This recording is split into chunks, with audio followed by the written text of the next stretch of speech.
ficar aí? Então entrega para o Marcos, por favor. Pode ficar contigo ou com ele?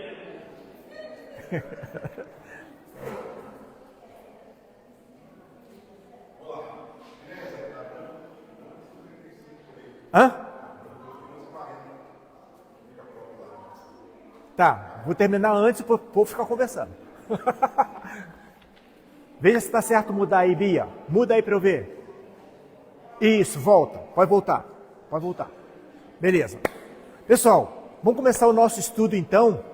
Eu gosto muito de ficar perto, né? Eu acho estranho ficar longe. Por mim, iria para frente. Pessoal, vamos começar o nosso estudo. Estamos no livro de Apocalipse. Muita gente tem um pouco de receio do livro de Apocalipse. Começa a ficar meio com medo das coisas que fala ali, umas coisas complicadas, que não entende muito bem, ou que, nossa, o fim está chegando. Mas a gente tem que ter um pouco de tranquilidade e saber assim, o Senhor não faria nada para nos assustar. O que Ele faz é para nos alertar. O que Ele faz é por amor a nós. Então, a gente tem que ter calma e vamos estudar o livro de Apocalipse. O livro de Apocalipse, nós já começamos a introdução. E agora eu queria orar com vocês e vamos fazer uma breve recordação das 4 primeiras igrejas que foram tratadas. Para a gente começar a tratar a quinta, tendo uma noção do que aconteceu, porque nem todos conseguiram acompanhar a todas. Então, vamos ter uma revisão rápida aqui. E alguns vão me ajudar aqui com essa revisão, tá bom? Vamos lá, vamos orar? Senhor Deus, muito obrigado, ó Pai, por esta oportunidade. Muito obrigado, ó Deus, porque nós podemos livremente estudar a Tua Palavra. Faz-nos conhecer melhor, Senhor. Faz-nos entender melhor. Faz-nos sentir melhor aquilo que o Senhor quer dizer para os nossos corações. Possamos aplicar em nossa vida, na vida da igreja, para que possamos ser uma bênção para a honra e glória do Teu nome. Em nome de Jesus. Amém. Então, vamos lá. Vamos ver lá. Quais foram as igrejas que nós já estudamos e ver essas igrejas, alguns detalhes. A igreja de Éfeso, a ênfase é que deixou o primeiro amor. Lembram disso, né? É a igreja que deixou o primeiro amor. Quem está com Éfeso na mão, que eu já não sei mais quem é, vai dizer lá quais foram os elogios, só os elogios que Jesus fez para a igreja de Éfeso. Em alto e bom som.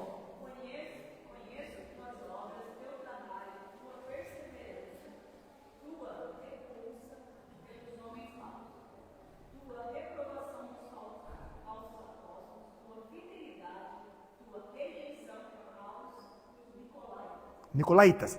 Então, é isso mesmo. Tanto faz Nicolaitas ou Nicolaita. Então, aí Jesus fez elogios a essa igreja. Vários elogios. Estão vendo, né? Igreja de Éfeso. Depois vocês vão ver a carta aos Efésios e tudo mais. É uma igreja que foi elogiada por Jesus em alguns aspectos. Porém, tem também as críticas. Quais foram as críticas para a igreja de Éfeso? Esse foi uma coisa séria. Fez um monte de coisa boa, mas com frieza de coração, deixou o amor. E daí, ele faz algumas advertências. Quais são as advertências? Precisa lembrar de onde caiu, arrepender-se, voltar à prática das primeiras obras, senão irei atirarei o seu candelabro. Lembra onde você errou, para você se levantar. Lembra de onde você errou. Volte às primeiras obras, senão eu vou tirar esse privilégio de vocês. Muito bem. Aí depois das advertências vem uma promessa para quem vencer. Isso vai acontecer com todas as igrejas. Sempre vai ter um elogio, críticas, advertências e promessas ao vencedor. Vai ter igreja que não vai ter crítica. Olha só, hein? Tomara que a CIB seja assim, hein? Vai ter igreja que não vai ter crítica. Vai ter igreja que não vai ter crítica, tomara que eu e você sejamos assim. Mas sempre vai ter alguma advertência e promessa ao vencedor. Entenderam o que aconteceu com Éfeso? Vamos para a próxima igreja. Esmirna. Quem está com Esmirna? Ali. Jéssica, Esmirna é a igreja que tem a característica principal que foi uma igreja perseguida. E olha só, hein? A igreja que é perseguida deveria ser a igreja que mais fracassou, né? Será? Quais são os elogios? És rico, apesar das aflições e pobreza. Uma igreja que vivia na pobreza, olha só, além de sofrer muitas perseguições, ela vivia na pobreza e ela foi considerada por Jesus como uma igreja rica. A riqueza não é apenas financeira, a riqueza pode ser muito mais que isso. Quais são as críticas? Uau! Igreja perseguida, igreja pobre, não teve crítica, gente. Jesus, a única igreja que ele não criticou. Será que nós somos assim? Será que você é assim? O único que não vai receber crítica? Espero que sim, hein? Quais são as advertências que ele fez para essa igreja? Apesar de que ele não teve crítica, quais foram as advertências?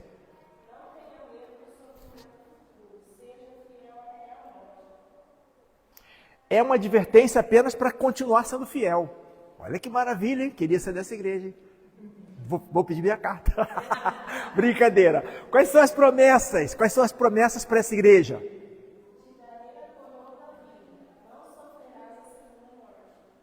Maravilha, né? Que bênção. Vamos ver a próxima. A gente tem que tirar lições dessas igrejas para nós, para sermos igreja padrão. Qual é a próxima igreja? A igreja de Pérgamo. Quem está com Pérgamo? Olha lá. Luciano, Pérgamo. A característica dessa igreja é que ela foi tolerante com o mundo. Não foi aquele tolerância zero, não. Foi tolerância com o mundo. Quais são os elogios?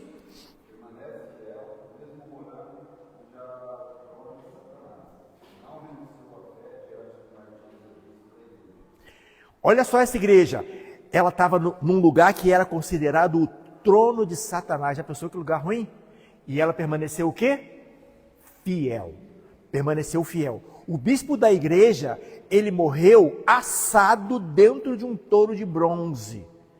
Botaram fogo e assaram o bispo dessa igreja, que era o pastor, né, emérito principal da igreja. Mesmo diante de tudo isso, ela permaneceu fiel. Não abandonou a Cristo. Quais são as advertências?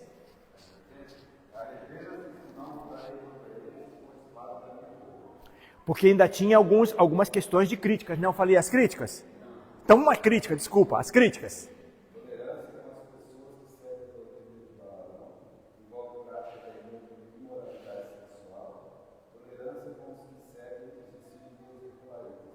Então, outra dos nicolaítas, agora vamos falar. Quem é que lembra o que era a doutrina dos nicolaítas? Era assim, ó. O que tiver de prazer, a gente tem que aproveitar, gente. Essa vida é muito curta, vamos aproveitar os prazeres. Não tem esse negócio de que só lá na eternidade, não. Vamos aproveitar os prazeres e vamos abrir o jogo mesmo, fazer o que quiser, né? Vamos dar... É mais ou menos assim, né? Vamos aproveitar tudo que a gente pode aproveitar e vamos viver a vida da melhor maneira que tenha mais prazer. Era o negócio dos prazeres. Vamos ter prazer e deixa o resto para lá. A carne tem que dar vazão à carne mesmo. Doutrina complicadíssima. Então, e de Balaão, que também tinha a ver com a questão da imoralidade sexual e também a questão dos costumes judaicos que não eram preservados, que era aqueles costumes de comer determinados tipos de carne, coisa e tal, que isso era uma coisa da lei que eles mantinham, né? Deveriam manter, porque eles são judeus, nós não somos, eles são judeus. Então, foi criticado quanto a isso, eles não levaram a sério essas coisas e toleraram. E aí as advertências já foi lida. E qual é a promessa? Quem vencer?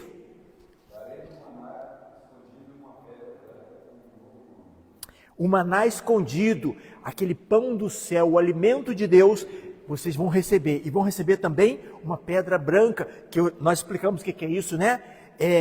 Quando eles venciam uma batalha e coisa e tal, uma Olimpíada, recebia numa plaquinha branca, assim, tipo um mármore, com o seu nome. Aquilo ali era a garantia, era como se fosse a medalha, a garantia de que ele foi o vencedor, né? Então, isso daí é uma coisa significativa, né? Representativa e significativa. Qual é a próxima igreja?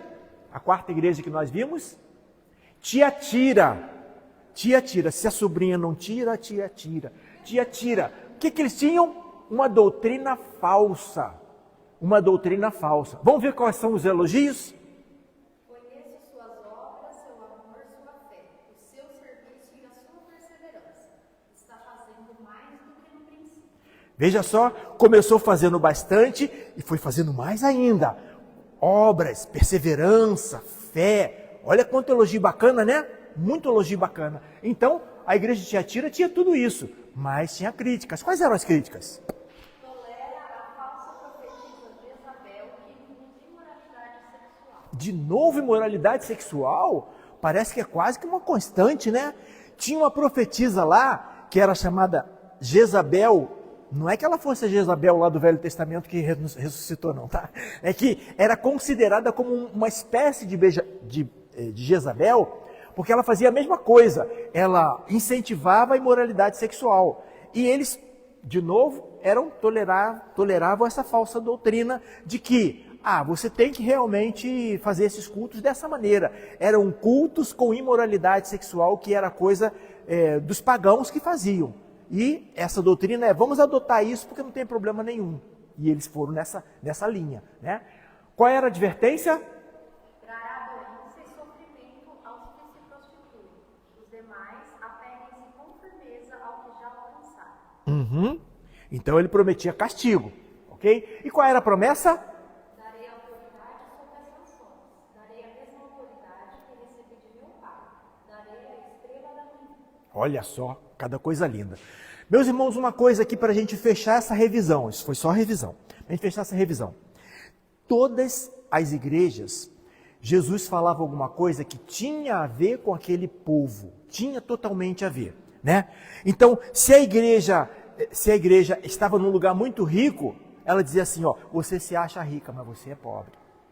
E eles entendiam essa mensagem, porque eles sabiam dessa situação. Ou então assim, a igreja que achava que tinha toda a saúde, dizia assim, olha, você é miserável, pobre, cego, nu. Ele ia dizendo sempre alguma coisa que tinha a ver com o que a cidade tinha. Era uma cidade de muito comércio, de muita fartura. Ela dizia assim, você não tem nada disso. Então, eles sempre davam uma mensagem que demonstrava o que era a cidade. Agora, vamos para a cidade de Sardes, a igreja de Sardes. Todas elas eram numa região única da Ásia Menor. Significa que Jesus estava pregando só para essas igrejas? Não, elas eram representativas de todas as igrejas que já existiam e de todas as igrejas que ainda existirão, inclusive a nossa. Porque se a gente olhar direitinho, muitas dessas coisas falam diretamente conosco. Então ela era para ensinar a todas as igrejas daquele momento e do futuro. A igreja de Sardes, vamos para a próxima. Sardes, a igreja apática e irrelevante. O que é a igreja apática? Aquela igreja que está assim, o que der deu, está tudo bem, né? Estamos na boa, né? Sentado na praia, com os cotovelos assim, tomando um solzinho, água de coco, está tudo muito bem. Não está nem aí com o que está acontecendo ao redor, ela é irrelevante. É a igreja que não tem significado nenhum. Imagina o seguinte, os vizinhos todos que passam por aqui, eles dizem assim, o que essa igreja faz? O que essa igreja é? Essa igreja não é nada para mim, não significa nada. Já pensou que castigo? Agora, se ele vê assim, nossa, essa igreja canta que é uma maravilha, faz benefício para as pessoas, faz filantropia que é uma maravilha, elas vêm, pregam o evangelho, aquilo que eles creem, eles falam com autoridade. Aí essa igreja é relevante. Mas se essa igreja é uma igreja apática, ninguém está nem aí, o vizinho nem sabe quem nós somos, nem se interessam. E vê assim, para mim não faz diferença. Se tirar essa igreja daqui, eu nem vou sentir falta. Isso que é uma igreja relevante. Não está mais a igreja aí não? Nossa, quanto tempo? Anos, eu nem sabia, nem fez diferença. Saíram daqui, tanto faz como tanto fez. Isso é uma igreja irrelevante, uma igreja apática, que não está fazendo trabalho nenhum, não está fazendo diferença nenhuma. Muito bem, não somos nós. Antes da gente começar agora de verdade, isso aqui não é pregação, tá? Isso aqui é estudo. Portanto, levanta a mãozinha, interrompe, fala, pergunta, discorda, tá tudo certo. Isso é aula, tá bom? Isso aqui, no momento, é aula. Então, pode interromper, pode perguntar, pode discordar, tudo certo. O momento é para isso, inclusive, beleza? Show? Seguindo, igreja apática e relevante. Estamos em Apocalipse 3, o versículo chave é esse. Lembra-te, pois, do que tens recebido e ouvido. Guarda-o e arrepende-te, porquanto, se não vigiares, virei como ladrão, ou seja, inesperadamente, de uma forma forte, inesperada, e não conhecerás de modo algum em que hora virei contra ti? Vai ser inesperado mesmo. Então você se arrependa. O que é essa expressão arrependa-se? É a expressão que João Batista falava direto quando pregava. É a expressão que Jesus falava direto quando se dirigia às pessoas. É a expressão que Paulo falou inúmeras vezes nas pregações. Que Pedro, estudarem o livro de Atos, vocês vão ver isso. Pedro sempre, em toda a pregação, dizia, arrependa-se. Por que será tanta ênfase em arrepender-se? Opinião de vocês. Jesus aqui, várias vezes, nas igrejas, ele vai falar a mesma coisa que ele fazia quando estava aqui na terra, que João Batista, que foi o homem mais importante da humanidade, que ele falou isso, né? Não fui eu que falei. De filho de mulher não tem ninguém que seja maior do que ele, João Batista. Paulo, Pedro, todos falavam muito isso, arrependa-se. Por que será tanta ênfase, gente? Queria ouvir opiniões. Eu vou beber água, vocês vão falando. Opinião de que todos pecamos, então precisa se arrepender. Tem mais algum motivo?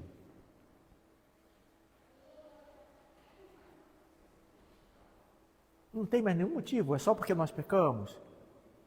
Nós pecamos, mas nós queremos a presença de Deus, se é que queremos. Nós pecamos, mas queremos ser salvos, se é que queremos. E para a salvação, precisa ou não precisa do arrependimento? Indispensável o arrependimento. Quer viver com Deus? Se você não quer, tudo bem, rejeita de vez. Agora, se você quer, tem que se arrepender dos teus pecados, senão não tem jeito. Ele te amou, ele reservou a graça para você, Teu nome é um nome precioso para Jesus. Ele quer o teu nome no livro da vida, quer que você... Mas você precisa se arrepender do que você fez de errado. E se arrepender uma vez só, não é isso? Se arrependeu, está resolvido, não é isso? Tem que continuar se arrependendo, que esse é o processo de santificação. Arrepende-se, recebe a salvação, está salvo. Mas você quer ter a graça de Deus sempre firme na tua vida? Arrepende toda vez que você errar, que aí é arrependimento de santificação. É arrependimento para a salvação e arrependimento da santificação, que é o processo da salvação. Difícil isso, né? Não? Beleza. Seguindo, lições.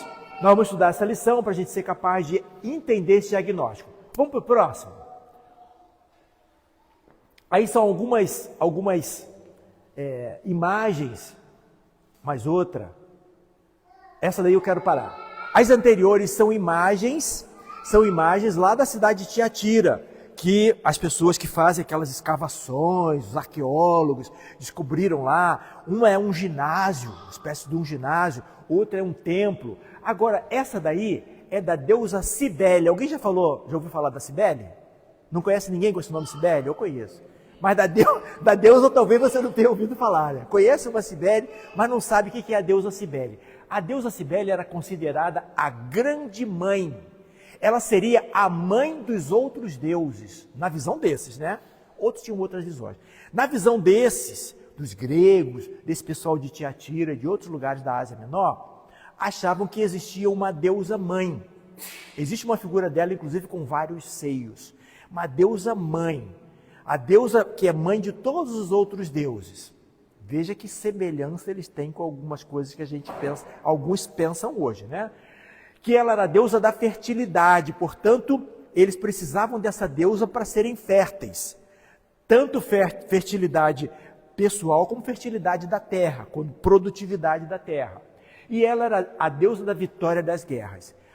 Quando eles têm nessa cidade, tem essa deusa como a deusa principal, o que Jesus vai falar tem a ver com isso. E eles vão entender a mensagem. Se vocês olharem, todas as mensagens das cartas têm a ver com alguma coisa que a cidade conhecia e vivenciava muito bem. Portanto, eles tinham que entender essa mensagem, quer queira, quer não, eles iam entender a mensagem. E como eles tinham essa deusa como principal na cidade, eles iam entender a mensagem, as palavras de Jesus para essa igreja. Sabedoria de Deus, né? Sabedoria de Deus. Então essa era a deusa, uma das figuras dessa deusa. Tinha os leões ali, porque ela era a deusa também da guerra, da vitória e tal, a deusa da espada. Jesus vai falar assim, eu tenho a espada. A espada verdadeira está aí comigo. Então vamos lá, seguindo. Aí, uma visão que vocês não vão conseguir entender muito bem da cidade, né, porque está muito pequeno para a distância de vocês.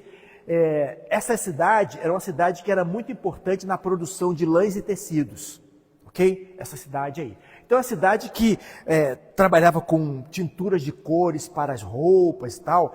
E olha só, uma coisa é o seguinte, as cores nessa época não era como hoje, que a gente vê ali assim, um verde e bege, um vermelhinho ali, uma cor de onça ali, será se é onça, uma cor de flores ali, uma cor de flores azuis. Isso para nós é moleza, né? É tranquilo.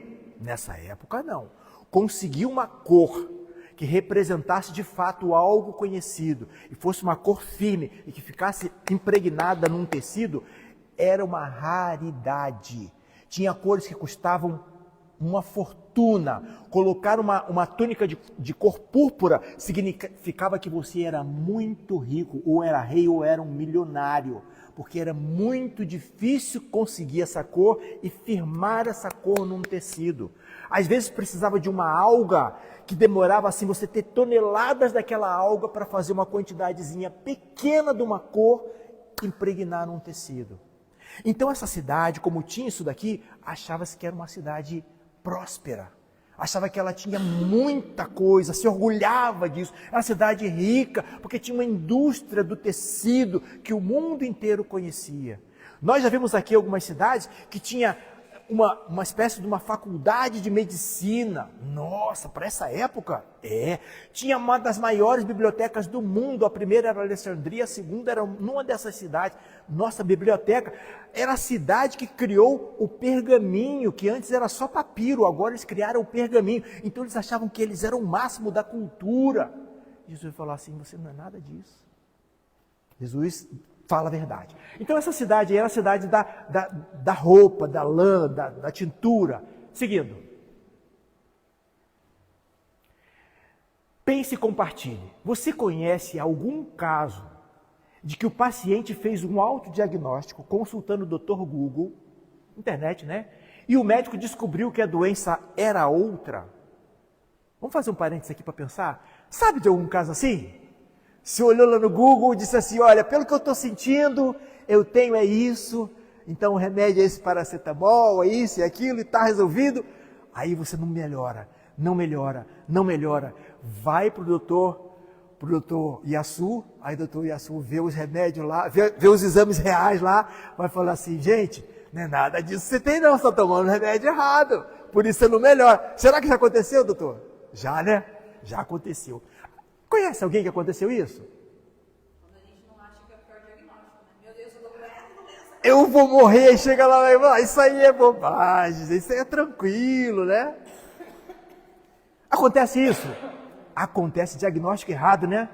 Se aconteceu com você, você vai entender muito bem o que vai acontecer pela frente. Vamos lá. Próximo. Conhece... Já falei isso? Sabe de algum caso em que o paciente estava sendo tratado de uma doença por um profissional? Agora não é só curiosidade não, é um profissional. Um profissional disse assim, você tem isso, meu amigo, tem que tratar isso daqui. Mas na verdade o tratamento estava todo errado porque o diagnóstico estava errado. Será que já aconteceu com alguém isso? Com a irmã aconteceu? Com o Milton?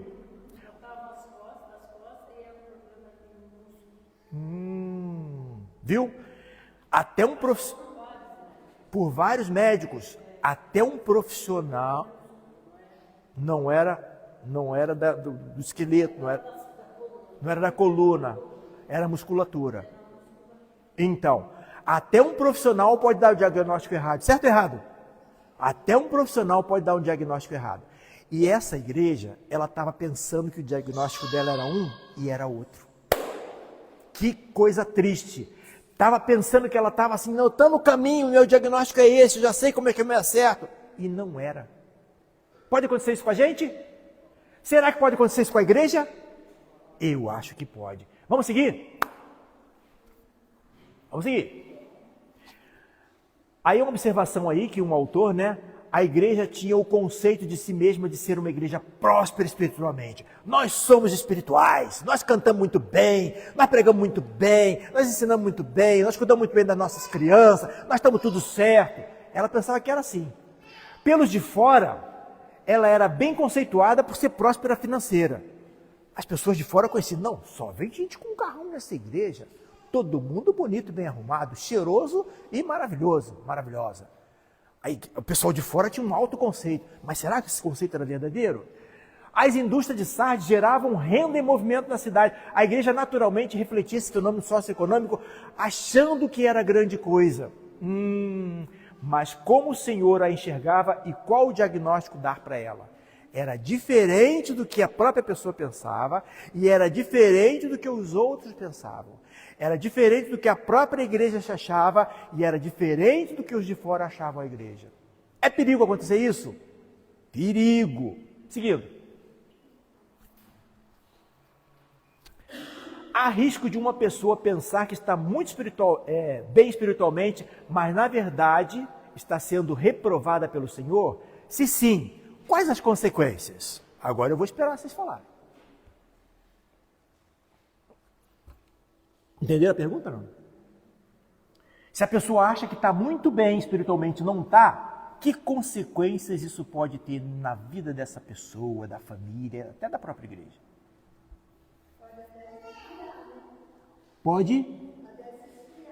Pode ir se esfriando. Ah, entendi.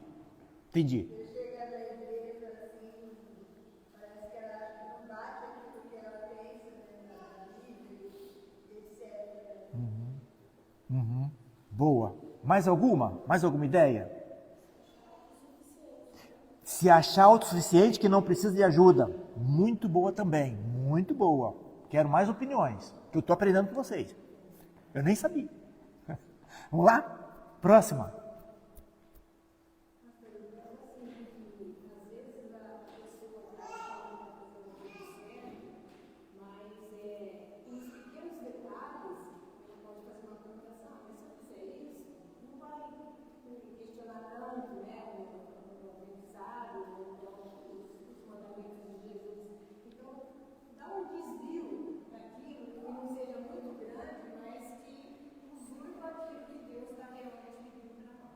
Tem aquele pensamento que a juventude tem muito, né? Ah, não dá nada. Né? Não dá nada. Eu estou bem espiritualmente. O que eu fizer tá bom. Deus me ama. Ama sim. Mas, seguindo, isso como uma pessoa. E quanto a uma igreja? Será que quanto a uma igreja isso é um pouco diferente ou é a mesma coisa? Uma igreja que está achando que está super bem espiritualmente, mas está sendo reprovada pelo Senhor. Se sim, quais as consequências? Uma consequência para a igreja. Agora não é para a pessoa especificamente, para a igreja. Claro, a igreja é formada pelas pessoas e essas pessoas elas vão sofrer porque vai chegar um momento em que você não consegue mais acessar coisas assim espirituais, né? A vontade de Deus. Se a gente está surdo, está cego, não consegue ouvir aquilo que Deus tem pra gente, a gente vai começar a sofrer essas consequências do próprio pecado, né? Então, vai começar a sofrer mesmo. Enfim, Deus pode, inclusive, castigar, né? Não que Ele é um Deus apenas que castiga.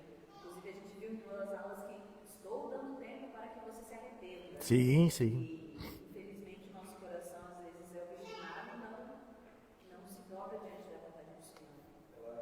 Ela vira uma igreja artificial. Uma igreja de status. E igual a gente falou lá no início, né? Já vamos começando a chegar a essa conclusão do que a gente falou lá no início. Torna ser o quê? Irrelevante. Está aqui ou não está aqui? Não faz diferença nenhuma. Está funcionando ou está fechada? Não faz diferença nenhuma. Bem do que o João falou.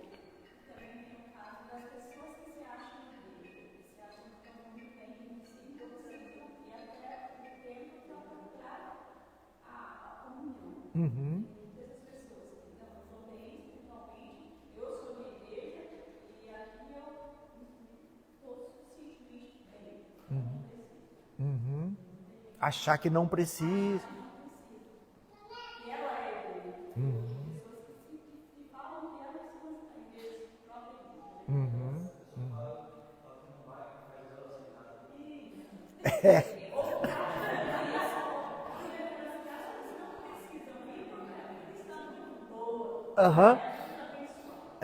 A igreja é tão irrelevante que eu posso pegar o YouTube e assistir, não preciso nem ir lá e tal, e aí perde a comunhão. E a igreja cresce ou não cresce? Não, uma das consequências será nem chegarão ao conhecimento de quem é verdadeiramente Cristo, né? Essas pessoas que estão nessa igreja, elas não terão acesso a Cristo, né? Se a igreja não está correspondendo conforme Deus pediu. Perfeito. As pessoas não conhecerão a Cristo verdadeiramente. Perfeito. Vai conseguir pregar o evangelho da forma efetiva? Não vai. Vai conseguir viver na comunhão com Cristo da forma efetiva? Muito superficial. Então é isso. Estamos chegando à ideia da igreja irrelevante.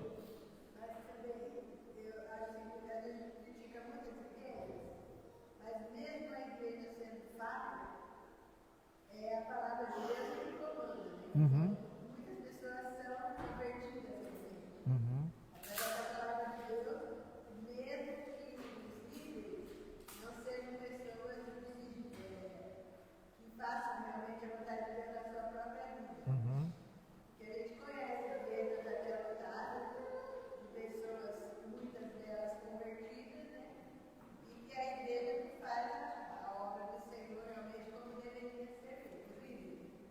Eu entendi bem o ponto de vista da irmã. Isso pode acontecer, mas a gente sabe que isso está muito longe do ideal. Porque o Espírito Santo de Deus, ele age, ele pode agir. Ele pode agir até diante de falsos mestres. Pode agir, mas a gente sabe que isso está muito longe do ideal. E Jesus normalmente fala assim, ó, se arrependa. Estou te dando um tempo, igual falou a irmã aqui na lição passada. Estou te dando um tempo. Vai lá e se corrija. Não é isso? Vamos lá, seguindo. Então, consequências nós já vimos. Aí, quais são o diagnóstico? O primeiro diagnóstico é eu conheço as tuas obras. Eu conheço as tuas obras é uma frase muito importante, porque às vezes a gente pensa assim, Jesus está longe lá no céu, né? Ele é transcendente, ele está lá longe. A gente esquece que ele é iminente também. Ele é eminente. Está aqui dentro. Ele é iminente, está próximo, está junto, né? Ele conhece as obras. O que a gente está fazendo não é em vão. Não é em vão. Às vezes a gente faz uma coisa pequena na igreja, de arrumar uma cadeira, Deus não está nem ligando para isso, ninguém está nem ligando para isso, mas Ele conhece as tuas obras. Ele sabe teu coração. Ele conhece as tuas obras. A segunda coisa, não são obras íntegras aos olhos de Deus. Ele conhece as obras e sabe que isso não há integridade. Você pode estar fazendo muito certo alguma coisa, chega aqui, né, o pessoal do louvor aqui, né, a gente chega aqui e se esmera para fazer bem feito, né? A gente se esmera para fazer bem feito. Todo mundo que trabalha no louvor sabe disso. Mas pode ser que não está havendo integridade. Não está havendo integridade pode significar o seguinte, eu estou ali, estou cantando e estou pensando assim, eles estão gostando do que eu estou fazendo, hein? Eu mereço aplauso, né? Não serviu de nada em termos de louvor. Nada. Isso para Deus foi um lixo. Nada. O pior é que a gente pode estar cultuando e Deus está dizendo assim, vocês estão fazendo isso, mas cadê a misericórdia? Eu estou com vontade de vomitar vocês da minha boca. Já pensou que frase terrível essa? Mas foi Deus que falou essa frase. Vocês estão fazendo tudo parecendo muito bonito e tal. Eu estou com vontade de vomitar vocês. Para mim não está entrando. Não é louvor, não é gratidão, não é nada para mim. Isso daí é horrível. Então, Ele conhece as obras e sabe se elas são íntegras ou não. Se elas não são íntegras, Ele simplesmente não aceita, Ele rejeita como se estivesse regurgitando. Próximo. Esse foi um diagnóstico. A continuação do diagnóstico são os crentes mortos, aí eu vou pedir para alguém ler, os crentes quase mortos, eu vou pedir para alguém ler, e os crentes vivos. O que são os crentes mortos? Será que pode existir crente morto? Um zumbi dentro da igreja? Um zumbi na igreja? Crentes mortos. Quem é que está com crentes mortos? Não, você não é crente morta não, mas está com crente morto. Fala lá. Efésios 5,14. Por isso é que foi dito, desperta, ó tu que dormes, levanta-te dentre os mortos, e Cristo resplandecerá sobre ti. Levanta-te dentre os mortos. Você está como morto. Você está desperta, levanta, né? Você está como morto. Desperta e Cristo resplandecerá. Tem outro versículo não? Só esse? O teu é em Hebreus, mas só um, né? Isso. Então, esses são os crentes mortos. Agora, os crentes quase mortos têm Duas leituras, né? Hebreus 12, 12 e 2 Pedro. Então, quem está com crentes quase mortos? Hã? Hã? Quase mortos está contigo? De Hebreus.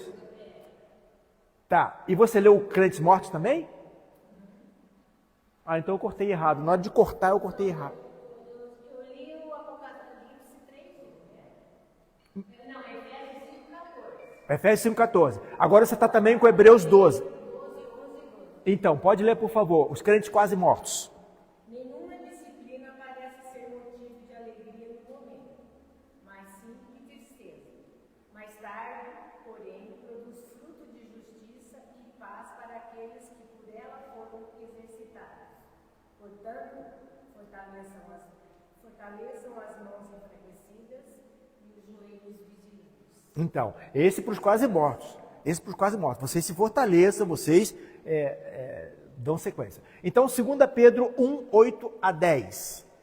Porque se essas qualidades existirem e estiverem crescendo em suas vidas, elas impedirão que vocês, no pleno conhecimento do nosso Senhor Jesus Cristo, sejam inoperantes e improdutivos. Todavia, se alguém não as tem, está certo, só vê o que está perto, esquecendo-se da purificação de seus antigos pecados. Portanto, irmãos, empenhem-se ainda mais para consolidar o chamado e a eleição de vocês, pois se agirem dessa forma, jamais tropeçarão. Entenderam bem? Algum esclarecimento? Não? Então, para os crentes vivos, 1 Tessalonicenses 1, quem é que está com os crentes vivos? Sempre damos graças a Deus por todos vocês, mencionando-os em nossas orações. Lembramos continuamente diante de Deus, nosso Pai, diante do nosso Deus e Pai, o que vocês têm demonstrado, o trabalho que resulta da fé, o esforço motivado pelo amor e a perseverança proveniente da esperança em nosso Senhor Jesus Cristo. O que tinha lá em Sardes? Alguns crentes estavam mortos. Estavam mortos. Alguns que estavam quase mortos. E alguns que eram crentes vivos. Então tinha uma minoria, um grupinho lá que ainda permanecia. Então Deus está dando esse diagnóstico para eles. Ó, vocês têm gente morta, vocês têm gente quase morta, vocês têm alguns vivos. O que vocês têm que fazer? Todo mundo tem que tornar vivo. Quem é vivo recebe elogio, conforme esse texto aí. E quem é morto? Ou quem é quase morto? Pô, tem que se levantar, tem que se arrepender, tem que mudar, tem que fazer alguma coisa. É o que as irmãs leram. Prosseguindo. Você pode fazer uma autoavaliação sincera e descobrir como você seria classificado? Agora é com cada um, não precisa falar, porque senão você vai dizer assim, eu sou massa, eu estou vivo. Ou então vai dizer assim, nossa, estou quase morto. Não precisa dizer, mas faça uma autoavaliação aí com você mesmo no seu coração. Como é que eu estou? Será que eu estou vivo? Será que eu estou quase morto? Será que eu estou morto? Como é que você está?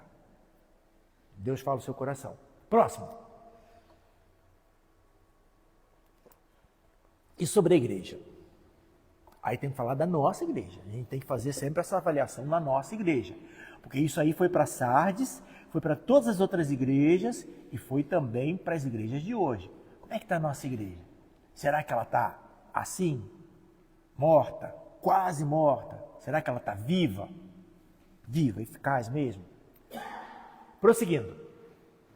Depois do diagnóstico, corremos o risco de sermos acometidos pela morte espiritual. Caso esteja nessa condição espiritualmente morto, levante-se urgentemente. Não dá para esperar, para ficar assim, não, ano que vem eu vou fazer um propósito de melhorar bastante. Eu vou terminar esse ano. Não dá não, cara. Tem que ser logo. Tem que ser logo. Se você está quase morto, tem que ser logo. Prosseguindo. Se está quase morto, fortaleça-se na força do poder de Deus. É igual a gente sempre fala, não é pela nossa força, não é pela nossa própria capacidade. Nós temos que tomar iniciativa, temos que fazer o que Deus nos manda fazer, mas é pelo poder de Deus. Se está vivo, parabéns, mas tome cuidado, quem está de pé, cuide-se para que não caia. Esse versículo, né, é muito importante. Você está de pé? Cuidado, porque quem está de pé pode cair. Cuidado para não cair. Próximo. Exortações. Olha só as exortações. Seja vigilante, fortaleça o que ainda resta, o pouco que resta, ou o que ainda resta em você, ou o pouco que resta na igreja, fortaleça.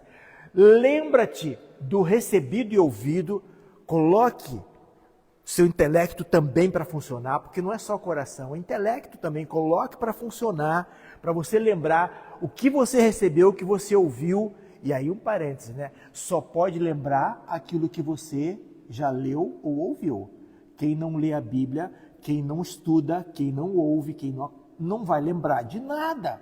Vai lembrar de quê? Vai lembrar das coisas que você lê, que você vê. Se você ler a Bíblia constantemente, meditar nela, você tem o que lembrar, senão você não tem nem o que lembrar. Para ficar quase morto é um pulo. Para ficar morto é logo depois. Guarda-o, ou, em outra versão, desobedeça-o. Ou guardar é manter para você, mas mais do que isso, agir, obedecer. A versão de obedecer, ela é mais clara. E arrepende-se. De novo arrepende-se, mas toda hora tem que falar e arrepender, gente. Eu já não aguento, eu já estou me arrependendo, tentando me arrepender, não aguento. Arrepende-se, cara. Não dá para ficar assim, não. Não mantém no errado, não. Arrepende-se. Então, são várias coisas. Eu queria pegar a Bíblia para a gente abrir junto e só pensar nisso, que a gente está quase já no final. E é interessante a gente ver na própria Bíblia esses 5 pontos aí. Vamos ver esses 5 pontos na Bíblia? Então, vamos lá. Apocalipse, capítulo 3, do versículo 2 em diante. Isso.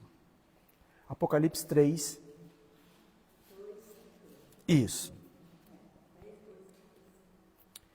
Eu vou ler do 1. Ao anjo da igreja que está em Sardes, escreva: estas são as palavras daquele que tem os 7 Espíritos de Deus e as 7 estrelas. Conheço as tuas obras. Você tem fama de estar vivo, mas está morto. Agora continua. Esteja atento. Fortaleça o que resta, e o que estava para morrer, pois não achei suas obras perfeitas aos olhos de Deus. Lembre-se, portanto, ou seja, coloca a tua memória, lembre-se, portanto, do que você recebeu e ouviu. Obedeça e arrepende-se. Mas, se você não estiver atento, virei como ladrão e você não saberá a hora que eu virei contra você. Não é que eu virei só para te dar um amorzinho, um carinho, não, que eu virei contra você.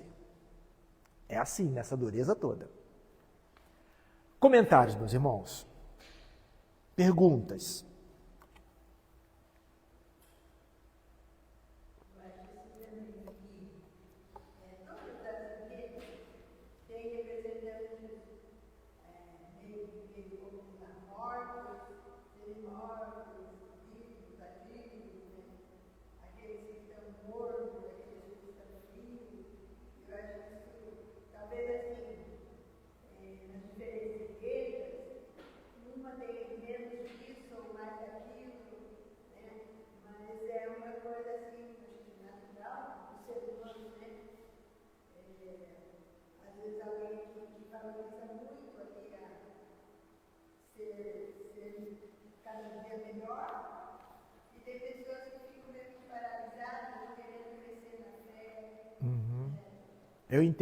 Eu entendo a irmã, não posso discordar da irmã de maneira nenhuma, somente queria colocar uma observação. A gente corre o risco de se acomodar com isso e achar que isso é normal. Isto não é normal. Isto acontece com frequência, mas isso não é normal. Isso está muito longe do ideal. Sabe por quê? Eu vou dizer para vocês uma coisa. Nós estudamos aqui uma lição, uma revista inteira, sobre os mandamentos recíprocos. O que são os mandamentos recíprocos? Não tem a palavra mandamento, mas ele é como se fosse um mandamento, porque todos estão com o verbo no imperativo afirmativo, ou seja, que significa que é ordem. Que diz assim, ó: amai-vos uns aos outros. Admoestai-vos uns aos outros. Admoestação, uns aos outros. Servir uns aos outros. Tudo uns aos outros, né? Corrigir, amar, servir, tal, tudo uns aos outros. Esse compartilhar das coisas e esse tentar resgatar o teu irmão e tirar ele da frieza e trazer ele para a atividade, para a vida espiritual mais séria, isso daí é ordem para todos na igreja, não é só para o pastor. O pastor tem a obrigação de trabalhar isso, mas é para todos, é uns aos outros. Se tiver uns aos outros, a gente vai deixando cada vez mais de ter morto e vai ter semi-morto. Depois vai deixar de ter semi-morto e vai ter vivo. A gente não pode se acomodar, que é assim, eu concordo com a irmã, é assim mesmo, tem meio que de tudo na igreja. Mas a gente não pode se acomodar, porque senão fica uma igreja o quê? Irrelevante. Uma igreja irrelevante. Não pode se acomodar com a igreja irrelevante. Ok? Mais algum comentário? Pastor, eu penso assim que nesse contexto, né, é para isso que serve a reunião de uma igreja, né? Para que um viva o outro, para que um ajude o outro. Como diz na Bíblia, ferro afia ferro, né? Eu não sei se foi aqui em alguma pregação que eu ouvi, mas que a gente tem sim o direito e o dever de se meter na vida do outro. Então, tipo assim, se nós somos aqui irmãos, somos membros da igreja, né? A gente tem sim esse dever de, ô irmão, vamos lá, você está faltando no culto. Ô fulano, eu vi você lá naquela situação, o que aconteceu? Você pode me explicar? Então, assim, a gente, né, ter esse cuidado, não é para ficar fofocando, não é para ficar falando mal, para fingir que é motivo de oração, vamos compartilhar aqui para, né, acabar fazendo uma fofoca. Bem no fim é fofoca. Mas assim, realmente com esse espírito de cuidado, né? É isso, é isso mesmo, é bem isso aí. Exortar uns aos outros. Diga. Tem gente que faz muito bem o que ela faz, a função dela dentro da igreja. E daí chega no final do ano, daí ela fala, não vou querer mais, eu também não vou querer, eu também não vou querer. E daí a gente fala assim, eu acho que a obrigação também da gente